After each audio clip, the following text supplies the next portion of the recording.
Line Kashmir honey. அழகும் வாசனையும் கமழும் காஷ்மீர் லயன் காஷ்மீர் ஹனி. அசல் தேன் அசந்தேன். திருப்பூர் அருகே அவினாசி கைகாட்டிபுதூரைச் சேர்ந்த அண்ணாதுரையின் மகள் ரிதன்யா. இவருக்கும் அப்பகுதியைச் சேர்ந்த ஈஸ்வரமூர்த்தியின் மகன் கவின்குமாருக்கும் கடந்த ஏப்ரலில் திருமணம் நடந்தது. மணமகன் வீட்டார் உடல் ரீதியாகவும் மன ரீதியாகவும் கொடுமைப்படுத்துவதாக கூறி ரிதன்யா திருமணமான 78 நாளில் தற்கொலை செய்து கொண்டார்.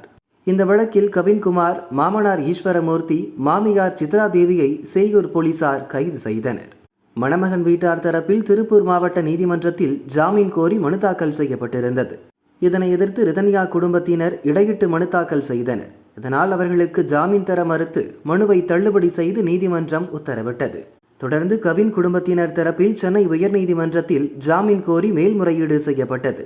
இதுகுறித்து காவல்துறையினர் மற்றும் கோட்டாட்சியர் விசாரணை அறிக்கை தாக்கல் செய்ய உயர்நீதிமன்றம் உத்தரவிட்டிருந்தது. இதன்படி அவர்கள் விசாரணை அறிக்கையை நீதிமன்றத்தில் தாக்கல் செய்தனர். இதைத் தொடர்ந்து கவின்குமார், மாமனார் ஈஸ்வரமூர்த்தி, மாமியார் சித்ரா தேவிக்கு நிபந்தனை ஜாமீன் வழங்கி சென்னை உயர்நீதிமன்றம் உத்தரவிட்டது.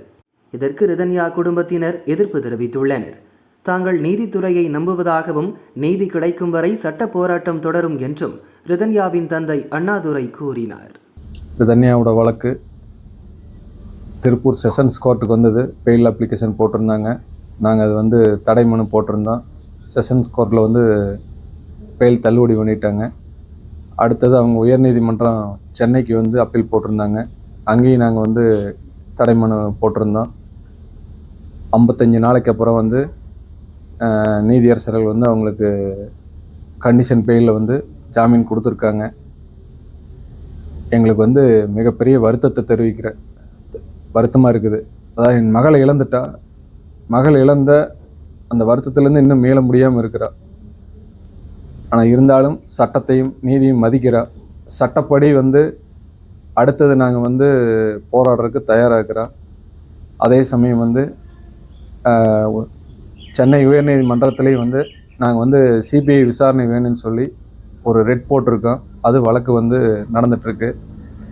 கூடிய விரைவில் அதனுடைய ரிசல்ட்டும் எனக்கு அதாவது நீதி கிடைக்கும், சட்டத்தின் அடிப்படையில் நீதி கிடைக்குன்னு நம்புகிறோம். நாங்கள் சட்டத்தை நம்புகிறோம், நீதி அரசர்களை நம்புகிறோம்.